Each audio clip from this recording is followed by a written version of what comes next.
Welcome back to our Change interview series, where I interview people who have navigated major life changes to inspire and encourage every one of you who goes through a similar situation. And I am honored and delighted today to welcome as my guest the world famous actress, Amy Bailey, known to many as Queen Kwenthrith in the hit series Vikings, and now she is part of the TV series The Chosen as Joanna, which also seems to be a layered and interesting character. Welcome, Amy. Thank you, my friend. It's good to see you. I haven't seen you in a while. When was the last time we saw each other? In Germany at a Vikings con or something? Yeah, right. That was in 2022 at the Vikings Yeah. con, the first Yeah. German Vikings con. Yes, That's right. Yeah.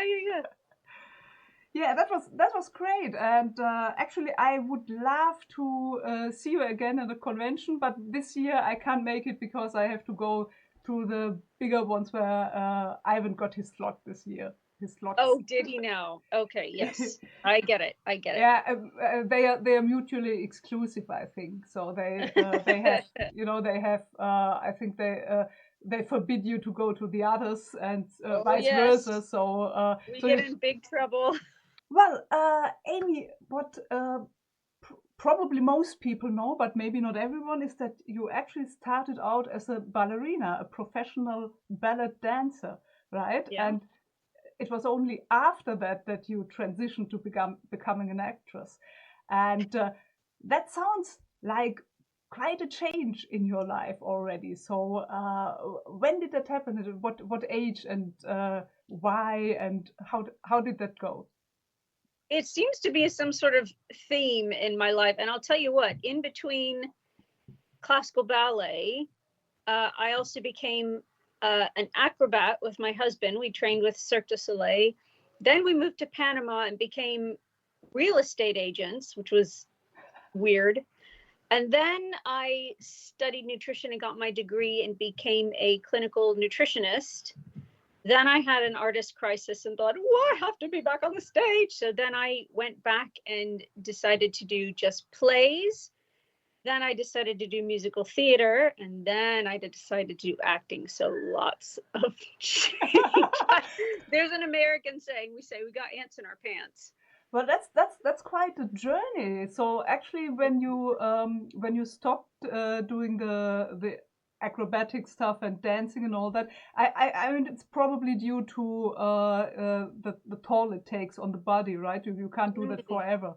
Or was that the reason to Yeah, stop that? it was a couple of things. I got a back injury from a photo shoot we did, and yeah, lots of things. And also, in our profession, I mean, people say, oh, how could you, you've had such a long career, but truly I was professional by 15. It's like gymnastics or one of these other sports. So by the time you're 30, you've had a 15-year professional career. It's a long time. So I retired around that time from dance, and then we went into acrobatics for a few years, and then it just, yeah, I mean, we hit our mid-30s and it was like, okay, old folks home, time to retire. So that's when we tried the other things, and I loved it. Being in Panama was super interesting, very unusual life experience, and actually really loved working in clinics. I worked with dancers a lot, and I found out that with nutrition, it's hardly ever about the food. There's a lot of psychology and a lot of emotion involved. So that was super interesting working with young dancers. But in the end, I missed the stage and I missed performing. So I came out of retirement, but had hung up my point shoes. Yes, indeed. Good point. So it was, but that was hard, Suzanne, because it was here in the UK. And at that time, there wasn't a crossover in those mediums. So I had a really hard time breaking in as an actor because I wasn't trained ever as an actor. I was a ballet dancer. And then so everyone was saying, well, you can't act. If you're a dancer, you can't act. So then I finally weaseled my way onto stage, and then I wanted to do musical theater. And they said, well, if you have done straight theater, you can't sing. So then I weaseled my way into there, and then I tried to do TV and film. They said, well, no, you're musical theater. You can't do TV and film. So, My God, that seems. I know. Like, well, okay. But that seems very closed, actually closed-minded Yeah. also. Yeah. I wouldn't have thought that because I know that a while ago you usually started out in theater.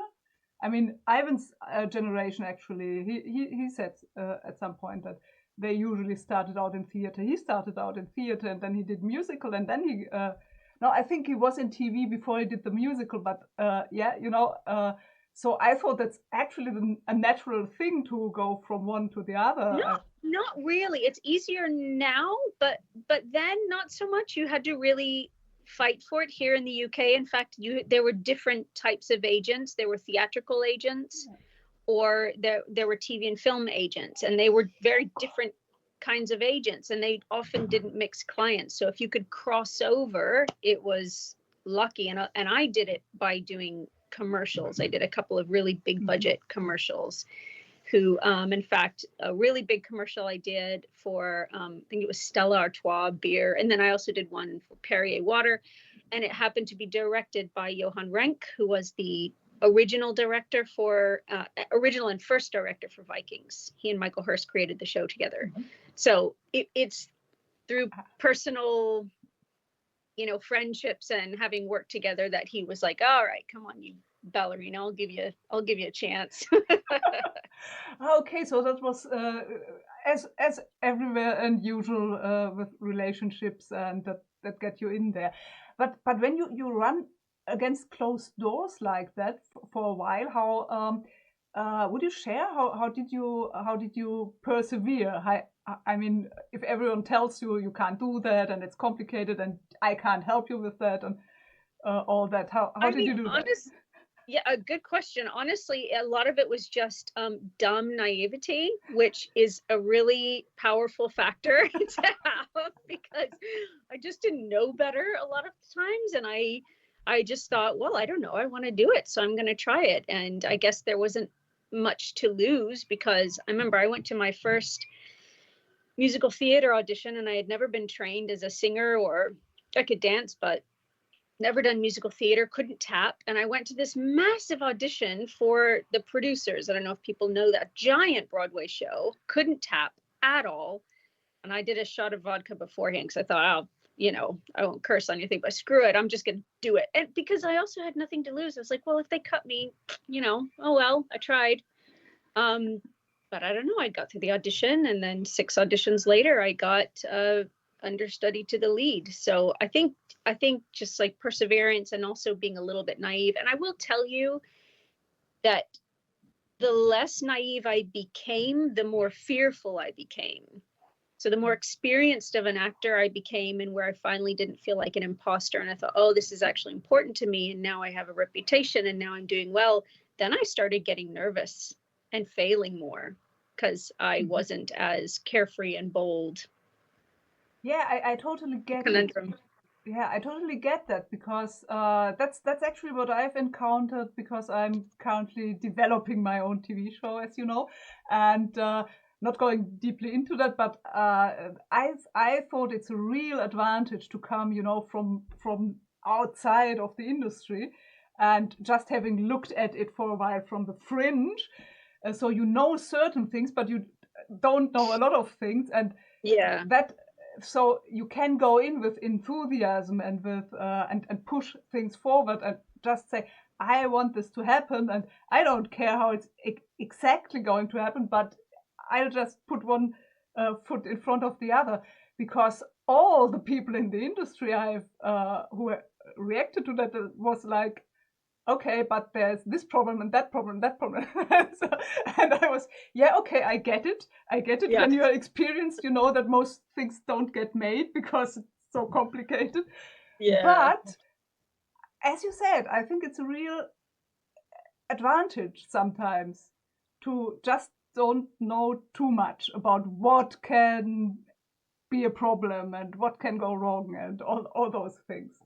Absolutely. It's a funny mix of having enough savvy so that you're not, completely like one of these poor people who go and, we see these compilations on YouTube of these people who go and audition for these singing shows, and they walk in and they're just really terrible singers and they don't know it. And, you know, you don't want to be that where you're kind of just have no clue. You have to have a certain savviness about, you know, work ethic and parameters and what's good. But then I think I remember I have a really good friend who, he was a dancer. He wasn't a very good dancer. He really didn't have much of a career. And then he decided he wanted to be a choreographer. And he just sort of did that. He just sort of innocented his way into the industry just by blindly being like, well, I'm here and I want to do the job, so I'm going to do it, you know, and sort of against all odds, he has become a very famous, well-known choreographer. And I remember at one point I was like, what, like, you're always so positive. You're always just seems so moving forward all the time. And he just looked at me really puzzled. He was like, but I have so many ideas and so many goals. I don't have time to be negative. There's no room in my head. I don't. And he was just looking at me like, isn't that the way for you? Like, how can you have time for that? I think about that a lot when I'm being negative. I should be like, what you know, there's just too much I want to do and too much that I should and want to be grateful for. So it's just a big old time waste to dwell on the negatives. There's always going to be negatives, always. Even my very blessed A-lister friends who, you know, on the outside, it seems like they have everything. They've got huge careers, lots of money, everything seems great. They always aren't happy in little ways and wish they had more or different or, you know. Okay, yeah. I get that. I've actually thought about it a lot, about, you know, how to make the world a better place. And I think a number one issue for most people is actually money, is actually having just the economic means to not be worried all of the time about how to pay this and how to make that happen and all that. And I thought about, that's the one thing we should lift first, but then we see that people who don't have this kind of worries are not necessarily happy.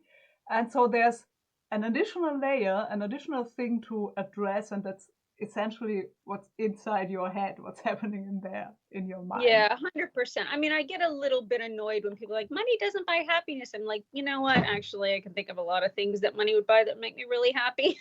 Yeah. And it's not stuff, it's like time. Yep. You know, I've got 3 kids. Like, money for me equals time and freedom and, you know, lessons for my kids and those kinds of things, which it's not like a new purse, a new bag, a fancy car. It's not that stuff. That stuff doesn't excite me. And so there is that, like, money does buy a lot of freedom. But one thing I've observed with some people who've gotten very successful is that the bar just keeps moving forward. And I think that's human nature and that's fine. But that's where you have to really watch. And I'm speaking to myself. I'm not saying you, I'm saying Amy. Like, I have to watch my levels of dissatisfaction, because I'll get something, I'll reach a goal, and then the shininess wears off, and then I'm like, well, I want this now, and I want this role, or I want to, you know, meet that person, I want to do this project. And it's that balance, isn't it, of remaining ambitious and having goals, but also being thankful, but not like apathetic, like, oh, I don't need any more, it's okay, I'm just happy with what I got. No, it's somewhere that's that sweet spot in the middle. Yeah, totally. Perfectly said. Yeah, that's exactly it. I frame it as being okay or even happy with where you are, you know, but still wanting the things you want, and not also not. I think on the other side of the spectrum, there's the problem that you may not allow yourself to want what you to actually want what you want. You know what I mean. You have desires, but you don't allow yourself, because you look at your environment and think, well, I'm already better off than everyone else, and so and I have achieved more than I ever thought, and now I have to be content with that, although you actually desire other things too. So I think that's the balance is really important. So how was that when you transitioned before you got the role in Vikings? Was that an issue for you to make a living somehow, or did you have your savings or? No, it was really tough. It was really tough because both my husband and I were ballet dancers. I mean, you don't earn very much. We worked with some bigger ballet companies, and you can get steadier work, or if you get in a musical, like I was in a couple of musicals. I was in a big, I got the producer, so that was for a year, so it's a regular paycheck, but it's not very much. And you're living in a big expensive city like London, and it's you're not making much money at all. Definitely not even probably middle class considered. And that's okay in the beginning because you're young and you have different perspectives, but certainly, I mean, I got a couple of big commercials and that felt thrilling because it was like a big chunk of money. And then getting Vikings was the first time I got like a nice paycheck. And again, it wasn't I think people often think that TV and film people make more money than they do. The big people do. Yes, they make lots and lots of money. But my paycheck, like more than half of it is gone afterwards to, taxes, of course, and there's managers and there's agents. Sometimes you have to pay for PR, you have your lawyers, you have your, all this stuff. And it's like, I look at my paycheck and I'm like, oh, all right, well, I have side hustles. Mm-hmm. So I have an acting career. It's a good one. I'm on a show but I have side hustles for sure because it's expensive just to live. Oh, so even Vikings wasn't exactly like, now you're settled for a while. It's not really, because also, well, the contracts are also very structured. So if you like, say our main cast, they would be paid sort of throughout the year, if that makes sense, because they want to keep them so that they can't take any other jobs, obviously, because once we stop filming, say we film for 6 months, and then everyone kind of goes off and does their own thing, they don't want someone to get another TV show and then not come back to Vikings. And all the big shows do this. They get you in these contracts. So they pay you a retainer fee so you don't take other work. But I was not paid that way because I was I forget how they phrase it here in England, but they would call it like a recurring role instead of like a lead role. And so you're only paid per episode. So that's tough as well, because the new season comes out and everybody gets the scripts and you're like, of course you want more material because it's good for your character, but also that means you get paid more. So if you get a season and there's 10 episodes and you only have 2 or 3 episodes, you only get paid that much for the whole Viking show, if you know what I mean. I got paid per episode.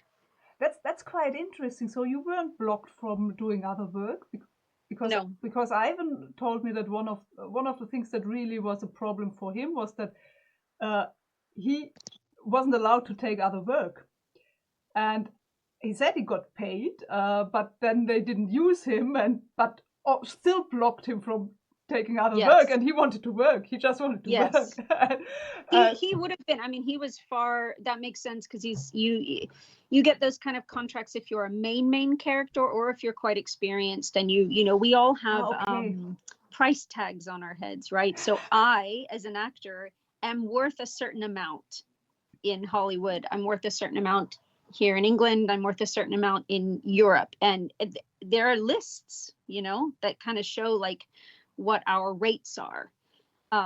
So when I joined Vikings, I mean, I was brand new. I'd not done anything at all. So they got me for pretty cheap. And, I got a raise, but, in the beginning, it was not. And also Michael, when he wrote that role, that I think Kwenthrith was meant to be in one season and then not again. So it was very complimentary, and I felt very grateful that I think they liked what I did, and he wrote more for me, and then it became a really good role in the end. But it could have been that I was just in 1 or 2 episodes and then done. You never know. Yeah, you don't know with this shows. I've heard that that everyone was looking like, am I going to get killed this season? Yeah, because they don't always tell you. Sometimes you find out as you're reading the script. Like, oh, okay, I'm dead. I didn't know. Oh, great. Yeah. Great surprise. But Kwenthrith, I have problems actually pronouncing the name. Everybody did. Do you know, if you notice, if you watch, Travis, who played Ragnar, he hated saying my character's name, so he just called me Princess. I don't think there's even a single scene where he says Kwenthrith, because he was like, I just don't want to do it. But she's quite an intriguing character. Actually, before I even was on social media, because I came in very late, because I watched it in 2016, 2017, you know, the whole show until the end of season 4B. Okay. So, and then I came on social media because I wanted to talk about it. And that was also the time when I had time for that. But even before I was on social media and got to know you on social media and all that, I really liked watching the character, because I found she was quite impressive, having gone through quite a bit, and really a survivor kind of person, and still, you know, persevering and wanting this power, and not being overshadowed or pushed aside by a man on all that, and that in the Middle Ages. So yeah. So I really like the character. Did you see, or could you see at the start when you took the role? Could you see that, or what did you like about the character? Just one Vikings question here. That's a great question. That was a real relief to me. The second, so when did I come on? Season 2. End of season 2? I don't remember. I'm like asking you, like, I don't remember. I think it was end of season 2, and the character was not meant to be very big or important, and she was just sort of written as like this nymphomaniac, like this crazy sex character. And I think they only gave me 1 or 2 scenes to audition with, and it was like, sleeping with Eckbert, and then a guard gets sent in afterwards because she's not satisfied or whatever. Anyway, that's all I knew about the character, and I thought, I couldn't quite like figure out how to play it, because I didn't want to play it as a caricature. And I feel like, this is just my personal feeling from being a woman and knowing women all my life, is that when there is that hypersexuality that's very aggressive, especially for that time, there's a reason. Who knows what the reason, but it's going to be a probably deep psychological reason, good or bad. And I couldn't find that because I wasn't given any information about her. So I just thought, all right, well, she's just this sexed up gal, that's fine. That's interesting. I got on set, and of course they added like 3 more guards to that scene. I was like, okay. And it wasn't until the next season after that, season 3, that Michael gave me this whole backstory of, she, there was quite a lot of abuse in her life. And so this is her way of taking control and being assertive because she was so damaged. And I was like, oh, thank God I have some motivation. And then it just changed everything for me, because it made the layers of her sexuality and the reason she acted like that so interesting to me, and I could sink my teeth into it. So yeah, it was a relief. Oh, great. So that's interesting. I don't think I've heard that before, because we could do a whole thing about Kwenthrith, I think, but yeah, she's kooky. But let's just move on a bit. I think, Vikings probably changed quite a bit, because you then were, with Vikings taking off and all that. I think from season 2 onwards, it really took off, started to take off, and you got more better known and all that. And it's obviously also nobody is going to come now and say you can't act because you are a ballet dancer or something. You never know. I'm sure there are plenty of people online who would tell me I can't act. No, that's Lots insane. Of opinions. No, that's insane. You're superb. But I think towards the end, in season 4A, before your character then got killed off, you already were pregnant with your twins, and you still had a fight scene. While being I'm so impressed. I think there's a great behind the scenes photo that shows that, and so impressive. But I think that's another major transition then, when you got your kids. And how was that? Did you actually go off the show because of that, or was it okay? Yeah, we so my husband and I, because we had been dancers, and then I because we've been together a long time. We got together, we were young dancers. And so we knew we wanted to wait and have kids a little bit later in life because we had our whole dance careers. And but so we knew we wanted to start trying for kids. And I was 38 before we even started trying. So then I got pregnant, and at first I thought, well, I could probably have this baby during the show, like during the filming, and even come back. Because at that point, yes, you're right, the show had grown so big and we were filming for almost like 8 or 9 months. So I was like, oh, I could, go a couple episodes here, go have the baby, maybe come back for a couple, like it was workable. And then I found out it was twins, which was a total surprise to us. And that I remember I was in Soho and I had to tuck into like a little doorway because it was so noisy. And I called Michael and I went, "It's twins." And he was like, "Ah," and I went, "Yeah." So that was the end of poor old Kwenthrith, because we just knew that it was, it was going to be too much. And indeed, I don't know why I ever thought I could. This is the naivety of a first time mother. Like I thought, oh yeah, go back and film, and no. But it was great. But they were so beautiful and lovely, the producers and everybody, and Michael, to write me in pregnant so that we could go. I mean, I filmed up until 34 weeks. I was massive. I would never do a fight scene again, pregnant like that. Again, dumb naivety. I don't know what I was thinking. I look back and I'm like, oh my God, woman, what are you doing with a giant belly? At one point, I remember the nurse, because I had to be a nurse on set for me because I was so heavily pregnant. She was just like, she was out of her mind. She's like, I don't like this. I don't like this at all. But it was fine, sorry. But you survived and the kids survived, so we're. But yeah, it was pretty wild way to go. Yeah, but it was great. The fact that they let me stay on so long is amazing. Yeah, I mean, we're really happy about that, and actually, really, I'm absolutely impressed by this. Just the sheer fact that that you did that fight scene with. Me too.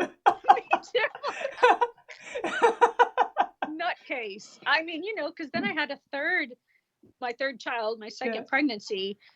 And I'm getting like, I am not even like walking to the kitchen. I'm just going to lay on my butt and be pregnant because this is hard. I don't know what I was thinking. Yeah. Yeah, well, it went well. And you have those lovely 3 little guys now. And yeah, I remember that actually we met in London in 2019 when the third one wasn't even there yet. Yeah, that's right. Was inside you. I made you take a picture from here up because I said I'm not ready to tell yeah, I anybody remember. Yes, that it was secret and. Yeah. Thank you for that. That's quite a great change, I would assume, in your life when you then probably had to stop acting for a while for the children, right? Yeah, I would say only now. So my twins are almost 9 and my little fella's 4.5. And I've joined this new show, which it's very funny to me because, of course, I'm on the most pagan show ever with Vikings. And now I'm on The Chosen, which is like the most Christian show ever. Just, keeping that balance. It's a fantastic show. I absolutely love it. But it is, and again, my role isn't very big, which is probably good because I'm not ready to do, when you commit to these TV shows and you have one of the lead roles, you're there 14 hours a day for 6 months every day. Sometimes it's really hard work. And the people who have families and loved ones and spouses and partners and children or parents they have to take care of, it's really tough because you don't see your loved ones. And it, if you're playing a difficult role, it can absorb you. And so I think only now I'm just kind of easing into it. I've been away from them recently. I was away for 10 days and then I was away again for 10 days a couple months later. And that was a big deal for me to be away from them for that long. That was the longest I'd been away, but they went well. They're fine, and their dad, Anthony, is amazing. And he's really generous and sweet about letting me go work. So it's great. you have great support there, I think, yes, because Yeah. we can see Yeah. I'm following the Mini A team, and so we can see a lot of also things that he's doing with the kids, and I always thought that's great because he's really engaged and active dad, and Yes, it's so beautiful to see. he loves it. I count my blessings. He's he really loves spending time with them, and he's a great dad. So that's the only way I can do it, really. Again, it's going back to actors and how much they make or what their lifestyles are like and stuff. It can be hard too, because even if you're making money, if you have a family or you have pets, you're paying people to take care of your animals or take care of your children so that you can go work. And I mean, a lot of people do this, not just actors. You have to do daycare and that kind of thing, but the money goes fast, really fast for all of us. Yeah. Yeah, obviously. I mean, obviously, 3 children is a lot. Also, I mean, I come from a family with 3. We have Okay. we were 2, and then there was a big gap, and then our little one came along at a very late time, and that was the point when my father said, "So okay, now we." Essentially, we are asocial now, and we have to buy a van and things like that. And obviously, there's it's a lot of expenses there. My parents used to say that every child is like a home you could build for yourself in terms of expenses. You could have 3 houses when you have 3 children over the time. When you put it that way.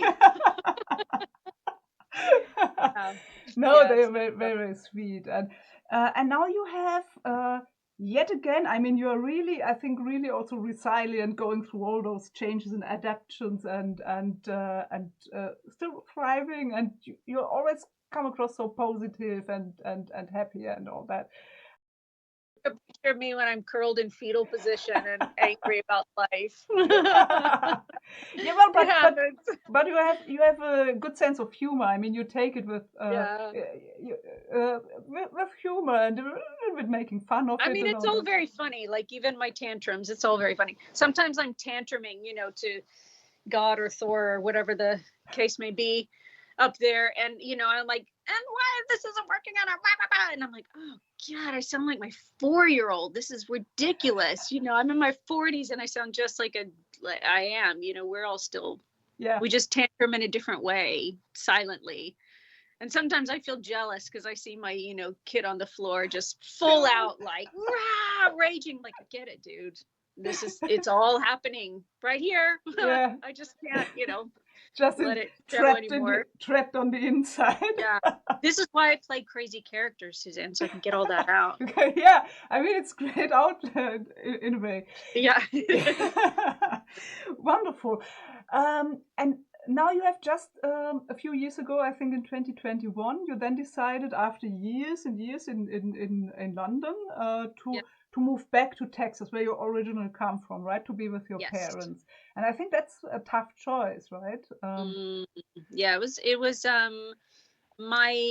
I've been away for a long time. I left Texas when I was 18, really when I was 16. I went to New York, and then 18 came to London and met my husband here and my kids here. So I had 20 years of life here, and really thought that's how it was going to be. And then of course 2020 happened. It was all very strange. We were locked down and that weirdness. And then my mom got really sick, and so that was, I mean, it's so weird to think of at the time, but that was when President Biden had decided that British people were super spreaders, and so was closing all the borders so that Brits couldn't go to America.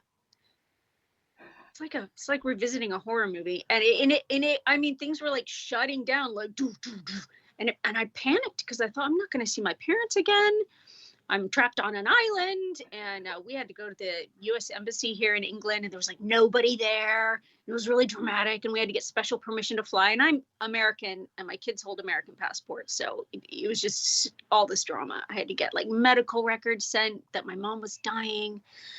We got on this plane. There was like us and 5 other people, and everybody was scared. And then we get to Texas, and of course, it was like hey, come on, this is all good fun. And it's like, it never happened. It was very weird.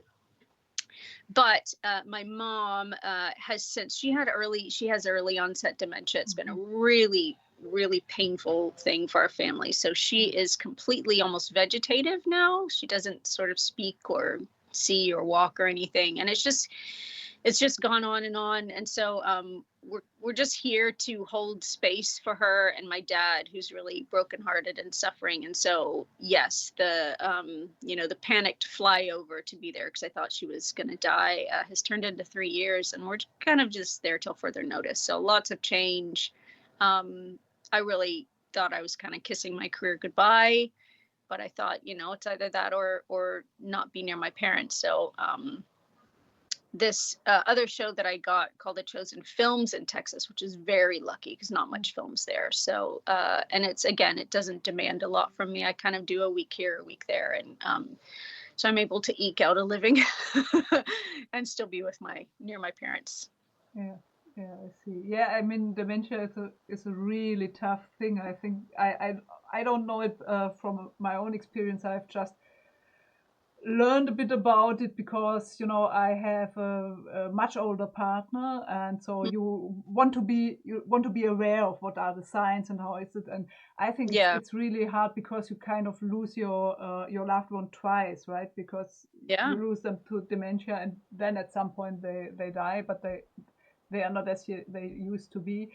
But something really important that I have also learned through another thread of my research is that it's entirely possible that she can perceive everything but can't communicate. So that's why it's really important, I think, and a great decision to be there.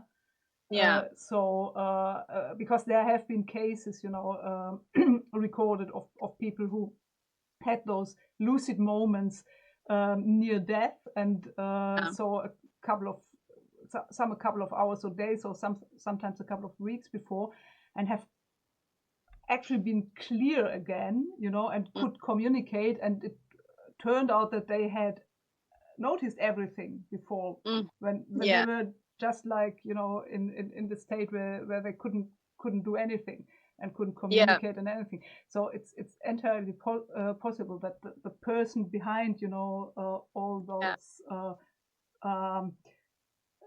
limitations, physical limitations, still there. But yes, that's a good point. And we do treat her as if she's still with us, because you're right, who knows. I always say to her, I chat with her, I'm like, Mom, I don't know where you are. I can't imagine what this would be like. Are you trapped in between two worlds? Are you here? Are you gone? Are like, I don't know if you can hear me. It's surreal, and it is like a long protracted mourning period, which I guess I thought maybe in that sort of daughter naivety, I thought maybe she was waiting for me to come so that she could die and she would know that I was there to take care of my dad, and she still hasn't died. So I think she and my dad are holding on to each other in a way that I don't understand. For me, it feels like no quality of life. And then for my dad to watch your spouse like just wither away so slowly, it's brutal, but it's, I guess, what they need, or that's how they need to say their goodbyes. I don't know. It's pretty weird. And who knows, I don't even know how my dad's going to be when she passes. That's another very tough thing, actually, because that's the thing where I have my experience, is that I lost my father last year. You did. My mother is still there, and I actually expect her also to grow really old. That's really tough.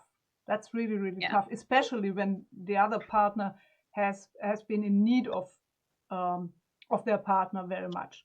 Because then it's not just that your partner is gone, is kind of your entire meaning of life, and is gone. So that's really hard. It's not easy. And they're like one person. I feel like in my marriage we're very we're like a very independent partners. You know, we work really well together, but we're both really independent people. And my parents they've always just been this. My brother and I would joke about how, like, you know, if there was a fire, they would take each other out of the house. They just first, you know, they just love each other, and they're like one person. They're beautiful together. And my dad still, you know, she's so kind of withered away, and he still looks at her and says, you know, she's so beautiful, she's my bride. And oh man, oh yeah, so sweet. I mean, So do you have for our audience, do you have any advice when you go through this sort of really tough changes, which you have had all through your life in various forms and shapes? Have you any advice how to navigate it, how to survive it, how to stay strong and be able to adapt? Gosh, that's such a big question, Suzanne. Just from your personal experience, how you are doing it. Yeah, I'd say I have a deep spiritual questing. And when I say spiritual, I don't mean like conventional church. I grew up Catholic. I haven't been Catholic for a long time. But I have a deep curiosity about the soul and, you know, what there is in the afterlife. And, you know, even if it ends up that this is all just a simulated video game, again, I mean, you know, it could be, or if it's an accident, I'm like, well, who caused the accident? There's got to be something. I don't know. I think that curiosity and reverence for why it's here and why we're going, this human experience is wild, you know, there's so much tragedy, there's so much beauty. That really truly is a rich experience. And I quite often equate it to being an actor and thinking like, I will always choose the difficult role. I will always choose the character in an upheaval, in the midst of change, in trauma, drama, you know, something, because that's so interesting. That's the story. That's the human experience. That's why we're here. It's a weird thing being an actor. It's like we're copying our own human experiences so that other humans can watch that experience. It's very weird, actually, when you think about it that way.